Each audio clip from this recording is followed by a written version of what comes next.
Heavenly Father, Lord, we thank you for your word. Thank you, Lord, that today, as we discuss about the infilling of the Holy Spirit, thank you, Lord, that it is your Holy Spirit that dwells in us, that will illuminate the message that you want us to understand. Holy Spirit, will you be with us today? Help us to understand your message. These all we ask and we pray in Jesus' name. Amen and amen. You may now take your seat.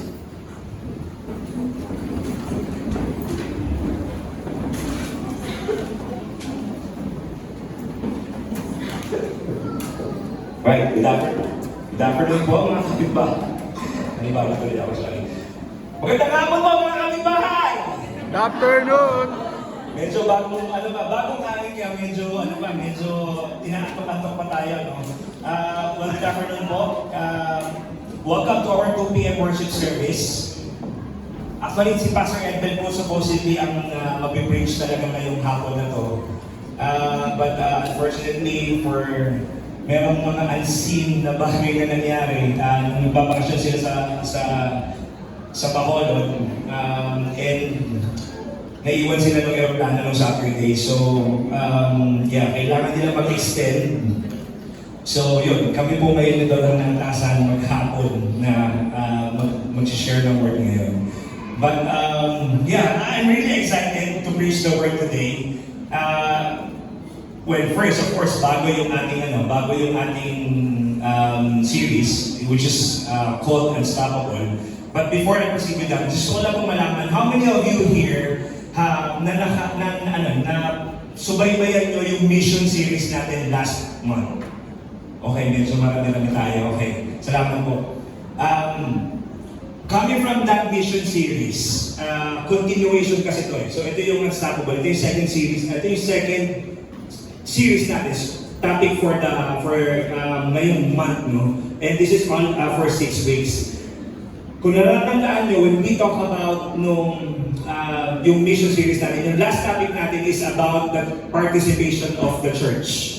So yun yung pinag-usapan natin, yung empowerment that the Holy Spirit brings to us for us to partake in the mission. And now, ang pag-uusapan natin naman is about the unstoppable. So unstoppable, mamaya ibibigay ko yung pinaka-meaning kung bakit unstoppable niya. But bigyan ko lang kayo ng sure na highlight niyan. So 6 na linggo po natin pag-uusapan yung unstoppable series na yan.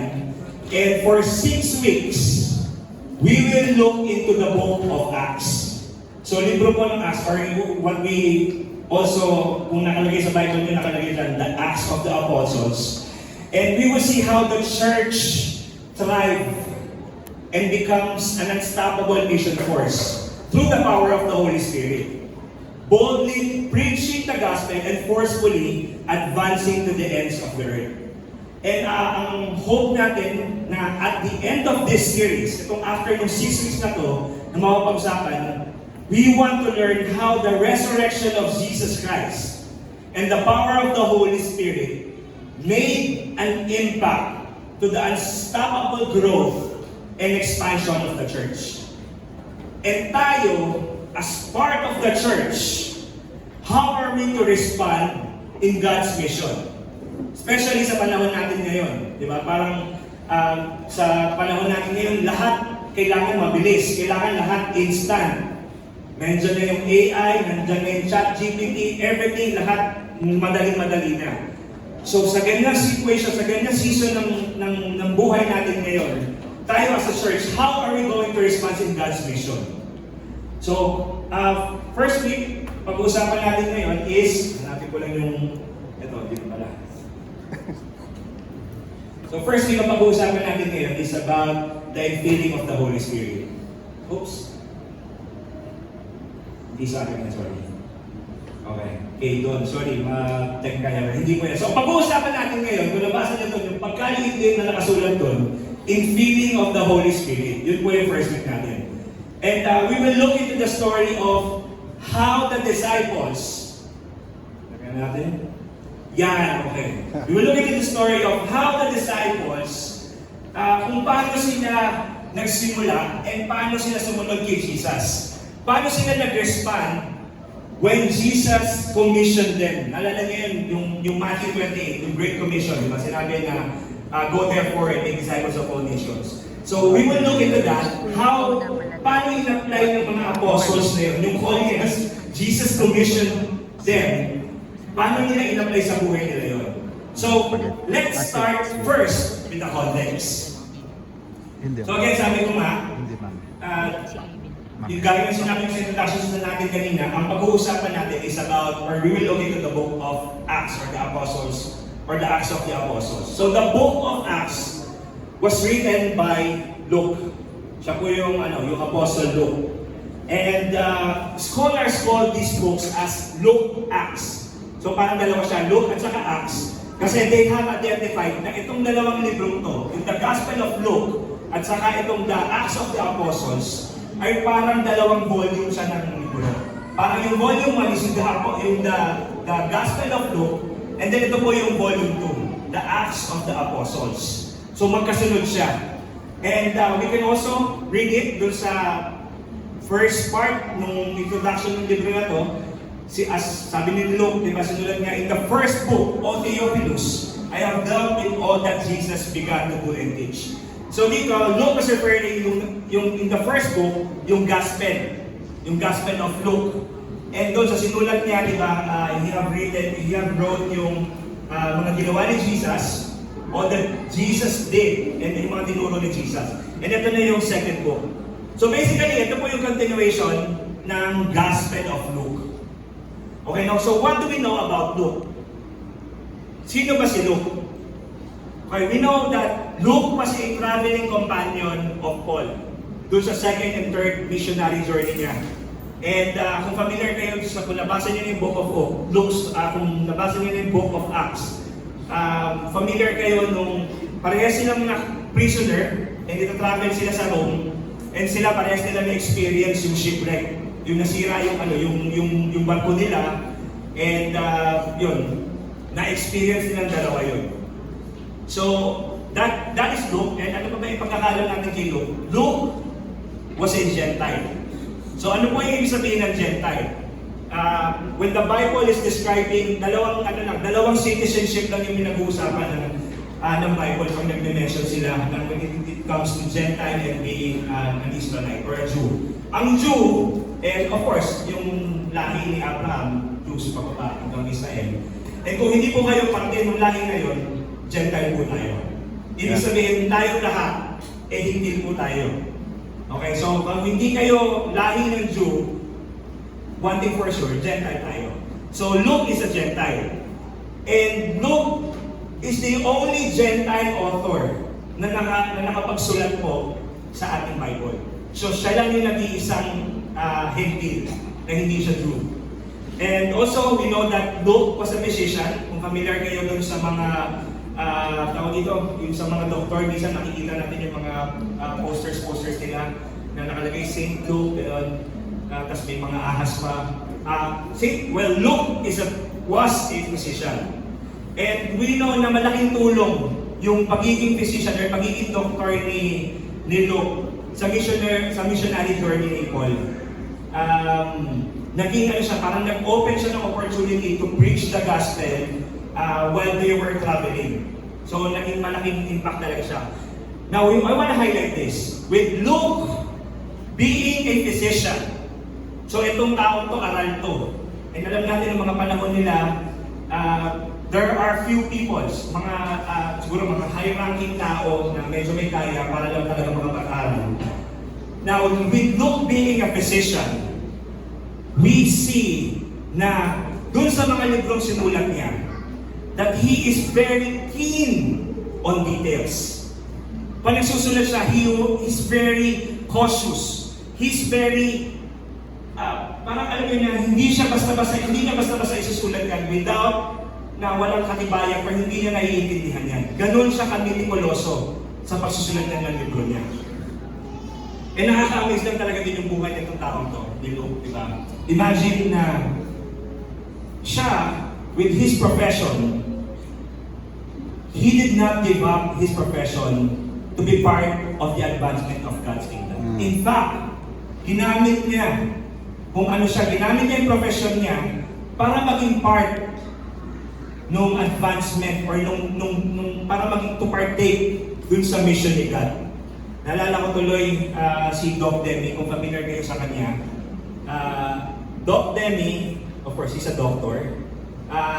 Siya po yung kauna-unahang nagtayo or nag-church plan ng Victory dito sa Cavite.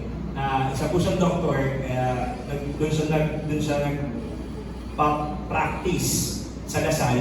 And sinimulan nila yon sa mga, parang Victory Group lang, yung mga estudyante niya. And lo and behold, after 28 or 29 years, ito na po tayo, yung different locations. Imagine that they don't have to give up their profession. They don't have to give up kung ano yung meron sila. But na-manage nila na to be a partakers of God's mission. So let's continue. So tuloy natin. So after the resurrection, we all know the story. Pag-usapan natin ito nung nakaraang series natin. After the resurrection, Jesus stayed with the apostles. Actually, for 40 days pa yun. Nag-stay pa siya. And before leaving, sabi niya, before ascending to heaven, sabi niya sa mga apostles niya, teka, magantay lang kayo. You stay put lang kayo dyan. Dyan na muna kayo sa Jerusalem. Huwag muna kayo maalis. Antayin niyo na, as you have heard from me, John baptized with water, and you will be baptized with the Holy Spirit.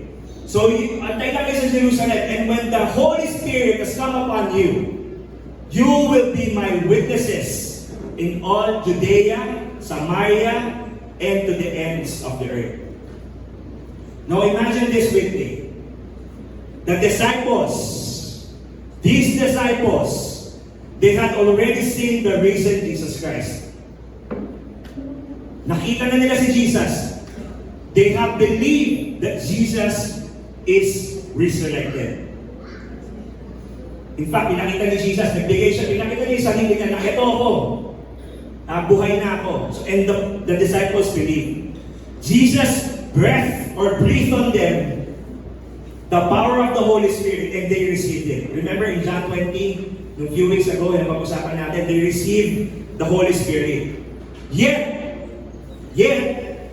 Jesus told them to wait.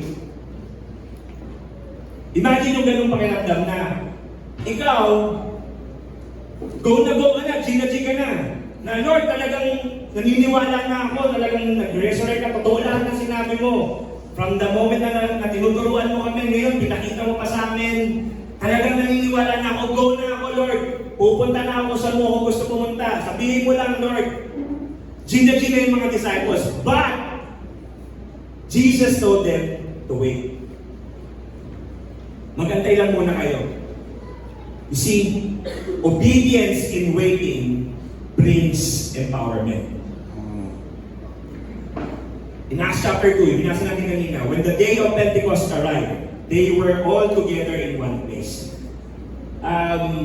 Sige, just bigyan ko rin din kayo ng background dito. The Pentecost is 50 days after po ng Passover. Yung Passover, yung po yung sineselebrate ng mga Jews na remember yung kwento nung sa Exodus, when God passed over dun sa mga bahay na merong tinuturahan ng dugo, ng lamb. So, all through those times, the Jews have been celebrating the Passover. And Pentecost is 50 days after the Passover. So what happened, itong scenario na to is, Jesus was crucified on the night ng Passover. So 40 days kasama yung mga disciples. So may 10 days pa na naiwan, na nag-ascend na si Jesus, may 10 days pa naiwan before the Pentecost had arrived. Now before the wind, before the fire, before the power, there was obedience. Jesus clearly commanded them. Sabi ni Jesus, di ba? In Acts chapter 1 verse 4, and while staying with them, he, referring to Jesus, he ordered them not to depart from Jerusalem, but to wait for the promise of the Father, which he said, you heard from me. So wait for the promise of the Father. Na minsan na parang, minsan ganun tayo eh, parang na-experience natin yun eh, na nadadala tayo ng emotions natin, na nadadala tayo ng excitement natin.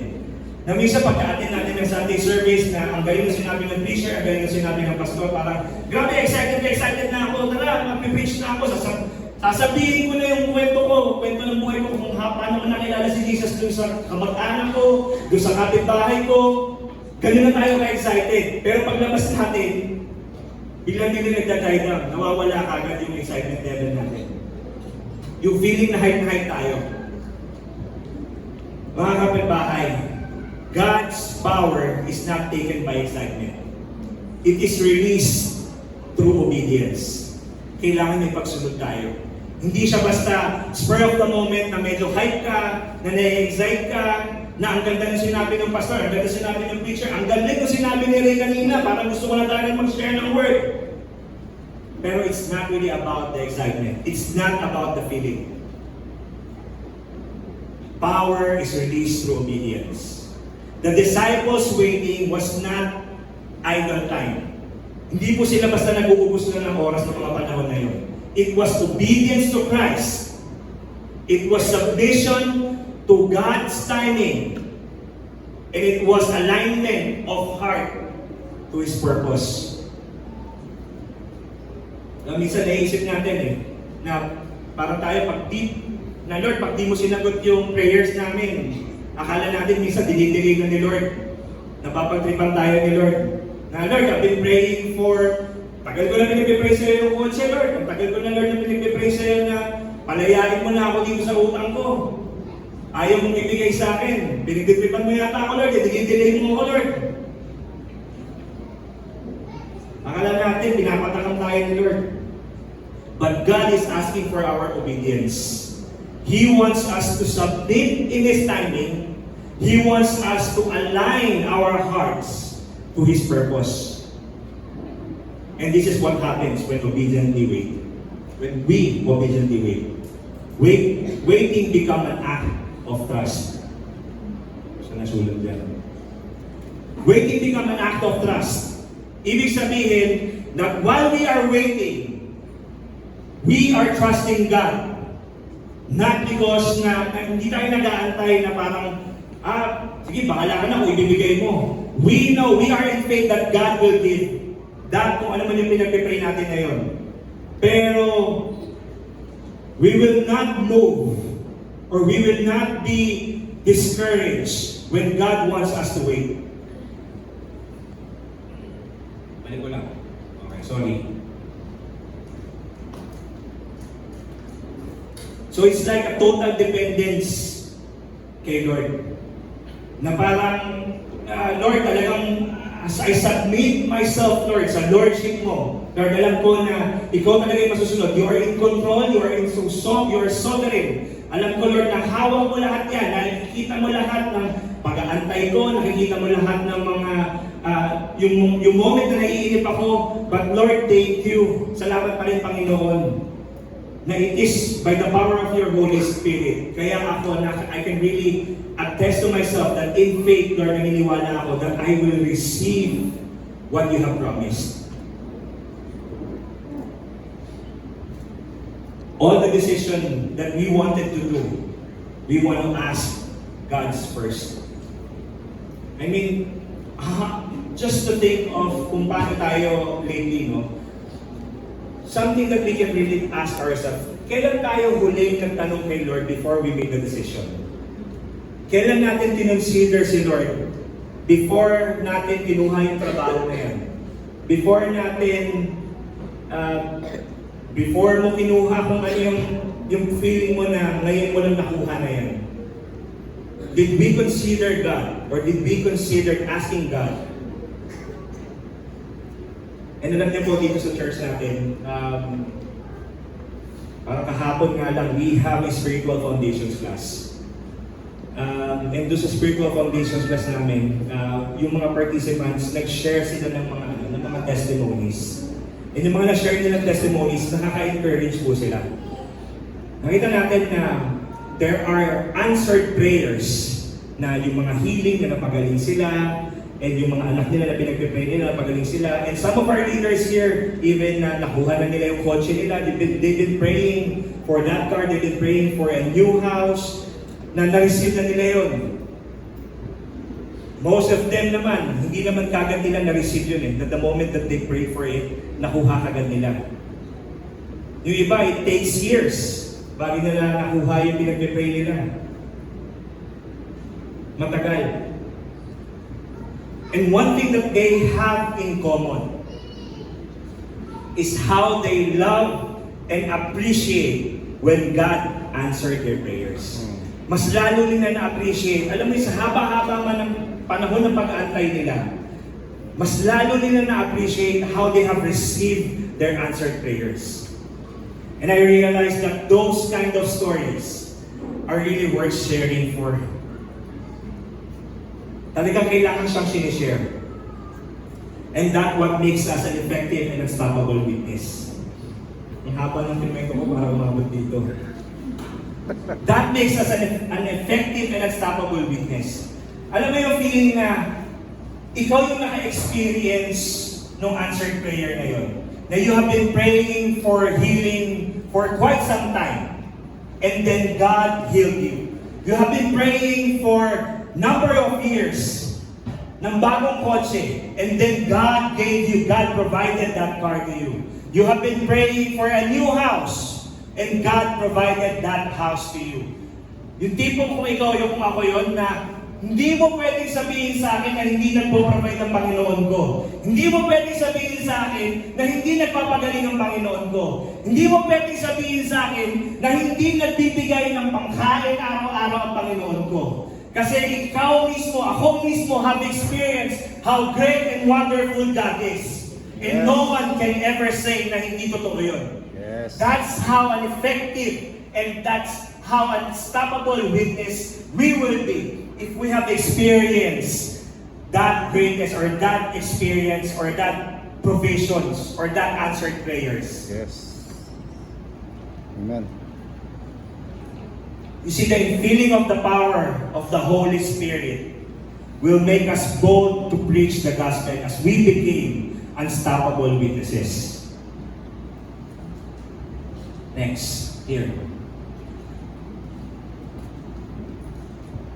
And suddenly, there came from heaven sound like a mighty rushing wind, and it filled the entire house where they were sitting. And divided tongues as of fire appeared to them and rested on them, or on each one of them.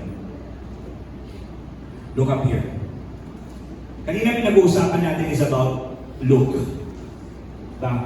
Sabi natin, we understand that Luke bilang aral or bilang physician, that he is very keen in writing his book. And look how he described his two highlighted paragraph.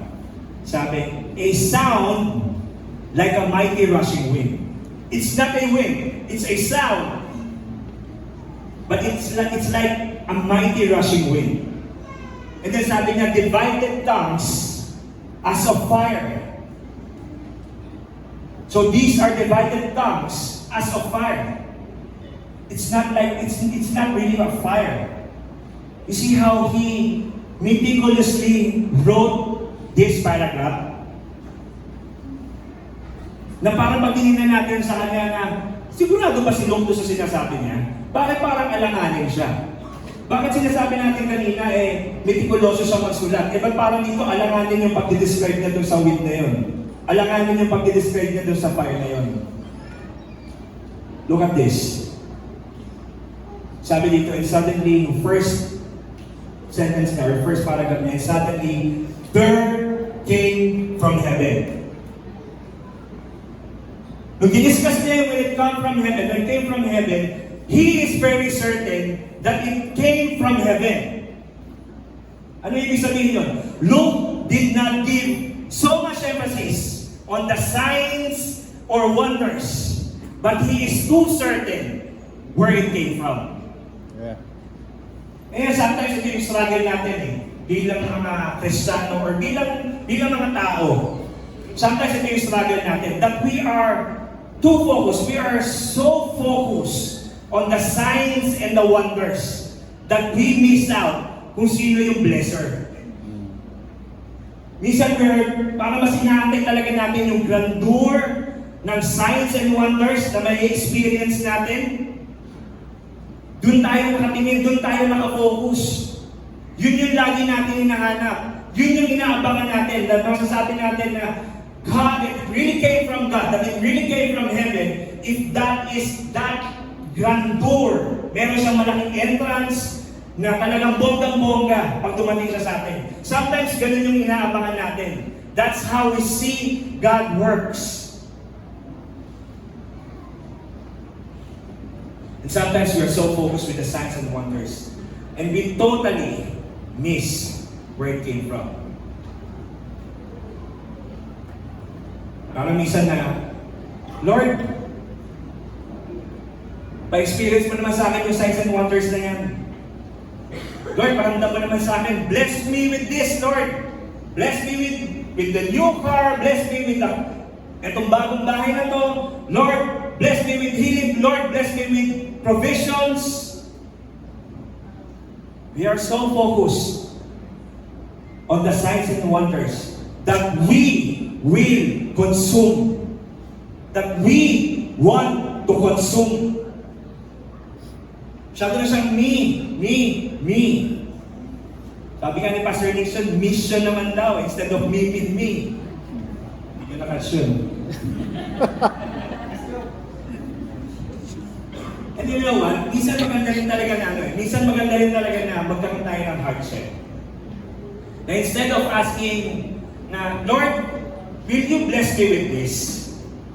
Don't you think it's much appropriate if we will ask God na yung posture ng puso natin is, Lord, if you bless me with this, will you be the center of this story? Wow. Or will this draw me closer to you? Or is it I will be the center of that story? Ako ba, Lord, yung ma-highlight dito sa kwentong to instead of you? Will this lead to personal worship? Or will this lead to personal fame? Ako ba, Lord, yung magtitake ng credit na to instead of you? With the glory and honor, shall I take it from you, Lord? Am I taking a name for myself? Of course, God wants to bless us. Don't get me wrong. Gusto talaga ni Lord na i-bless tayo. But the glory and honor always belong to Him and Him alone. It's not for us. Yung mga blessings na nakukuha natin, yung mga blessings na God has been giving us, minsan nakikita natin siya as parang we have to take that blessing para makonsume lang natin. But don't you know that we are being blessed so that His name, God's name, will be glorified. That we can be a blessing to others as well.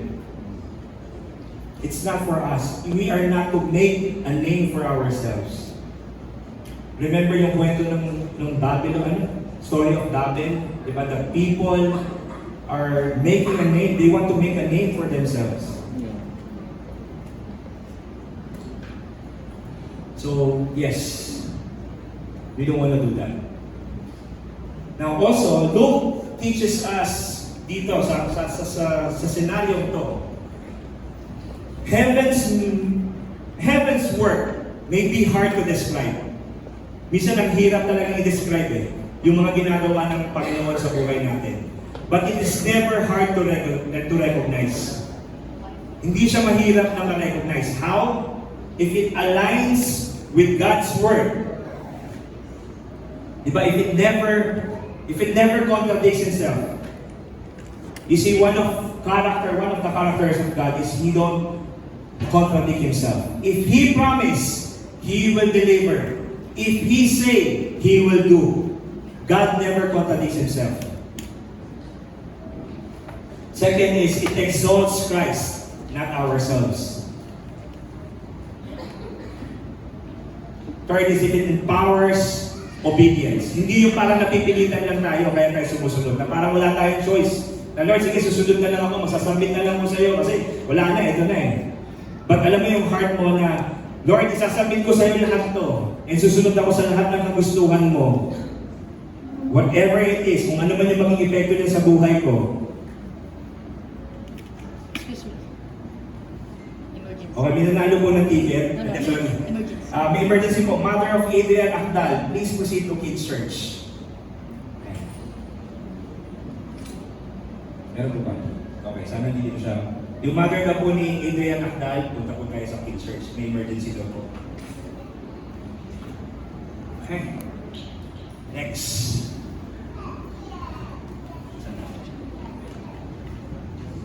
Right, the feeling of the Holy Spirit help us to recognize that something came from God. It is aligned with God's Word, with Christ exalted and advanced God's unstoppable mission. Yun po yung ginagawa ng infilling of the Holy Spirit sa atin. And madali natin siya na-recognize, madali natin na nalaman if it is the power, or if that blessing, or if that something really came from God. First, if it is aligned with God's Word. Second is if it Christ, or if it exalts Christ. And last is if it advances God's unstoppable mission. Then we can know and we can recognize that it really came from God. Next. And they were all filled with the Holy Spirit and began to speak in other tongues. And I highlighted the word "and."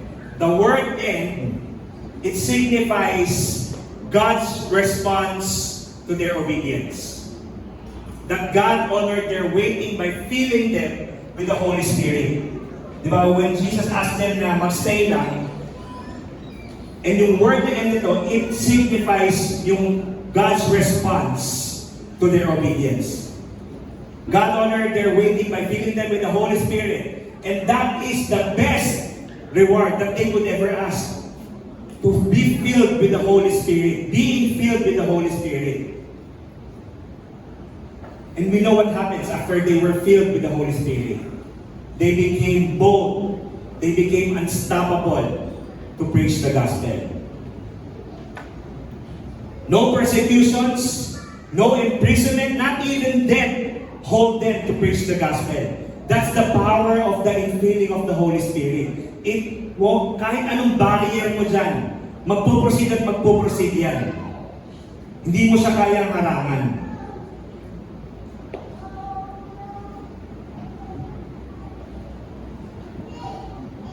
And for some of us,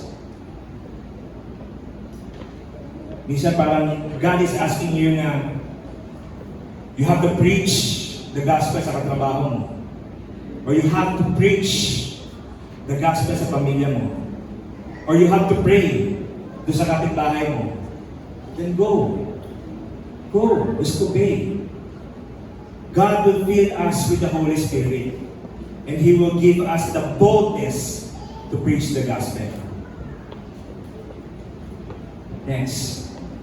They were all filled with the Holy Spirit. They were all filled. Sabi dito, lahat sila, they are all filled. All of them. Not few of them. Hindi siya selective. No partiality. They were all filled. No one was left out. No one was overlooked. Why? Because the mission required every disciple to be a witness. Not just for a few leaders. Not just for full-time staff.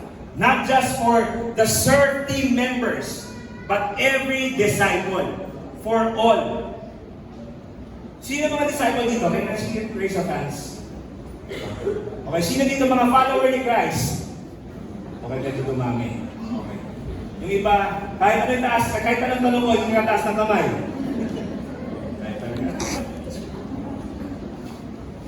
We are all called to be disciple. And we are called to be a witness.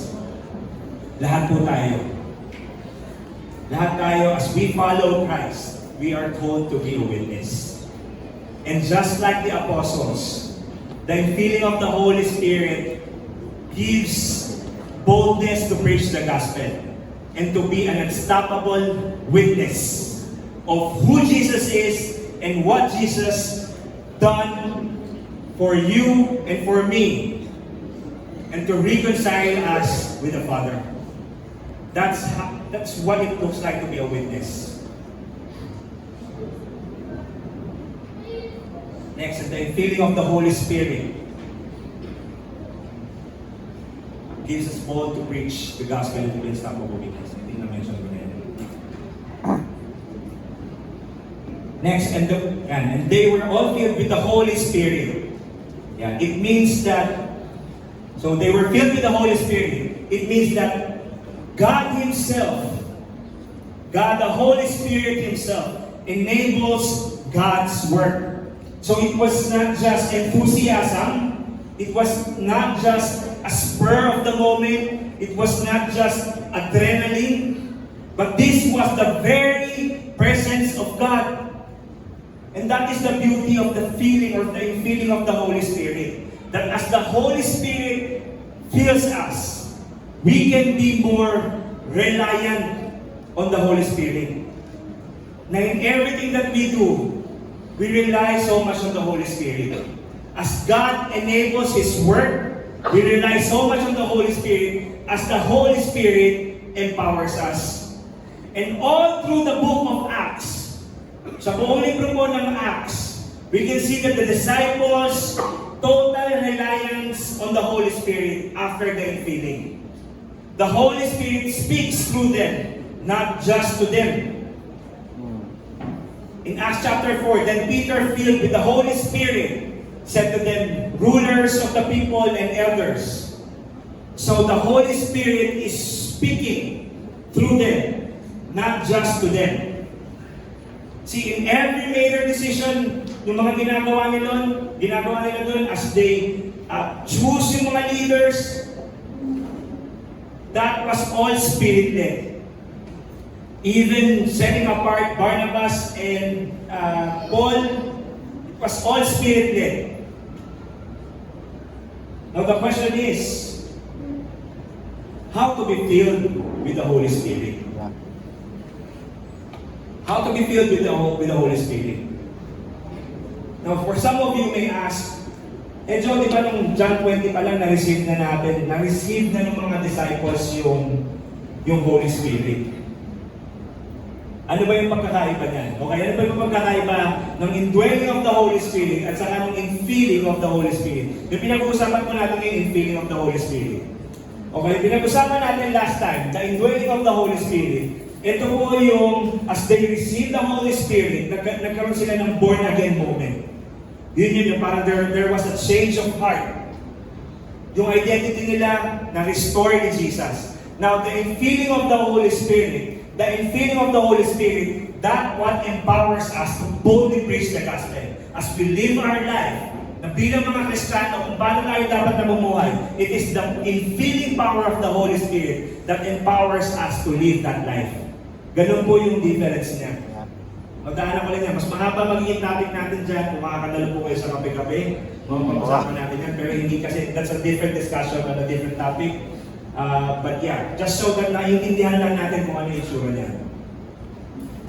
Now again, how to be filled with the Holy Spirit? Paano tayo ma-fill ng Holy Spirit? For some of us here, yung mga naka-attend na ng Victory Weekend or Victory Day, do you remember that? Yung moment na yun, that there was a baptism of the Holy Spirit. Or yung iba naman sa mga inyong mga local churches, that you have received the power or yung baptism of the Holy Spirit. But you know what? The infilling of the Holy Spirit is not just a one-time event. It is a continuous, going reality. It is a lifestyle.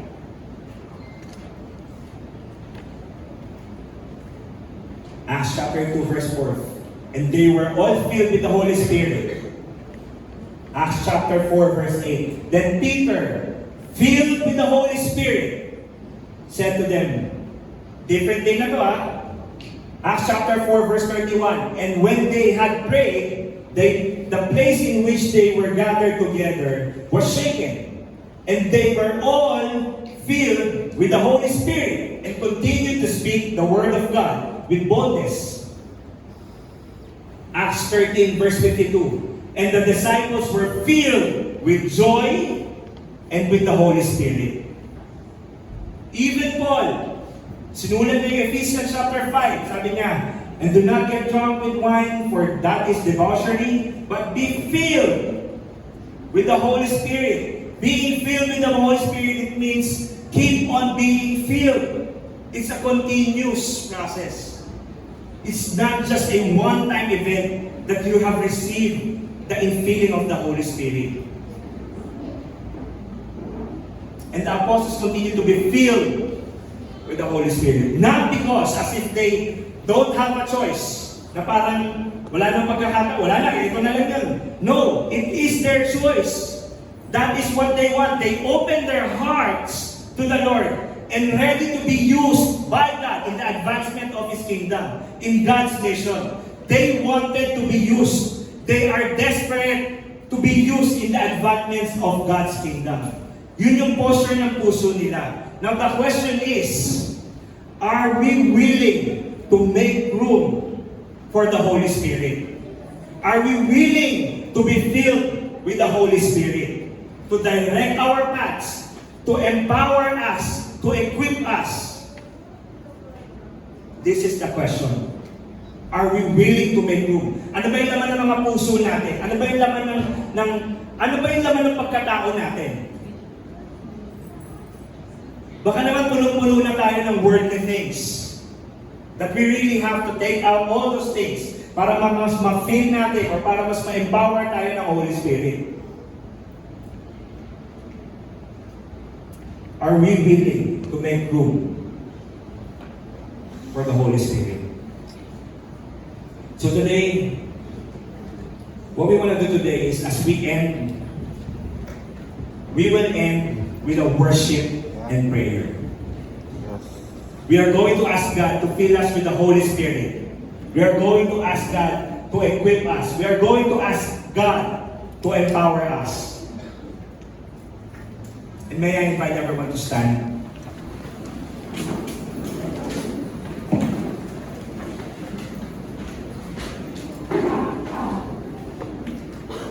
As we prepare our hearts,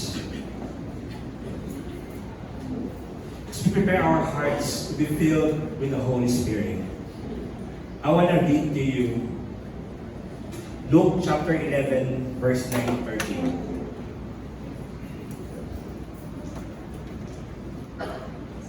Luke chapter 11, verse 9 to 13. And I tell you, ask, and it will be given to you. Seek, and you will find. Knock, and it will be open to you. For everyone who asks receives, and the one who seeks finds, and to the one who knocks it will be open. What father among you, if his son asks for a fish, will instead of a fish give him a serpent? Or if he asks for an egg, will give him a scorpion? If you then, who are evil, know how to give good gifts to your children, how much more will the Heavenly Father give the Holy Spirit to those who ask Him? Father, we thank you, Lord, for your word. Lord, we pray, Lord, that as we align our hearts to your hearts, Lord, may you fill us with your Holy Spirit. Lord, we are removing things in our hearts, things that don't honor you, things that doesn't give glory and honor to you. Lord, help us, Lord, to make room in our hearts so that we will be empowered, we will be equipped, and we will be filled with your worship or with your Holy Spirit. This all we ask and we pray in Jesus' name. Amen. Let's worship God.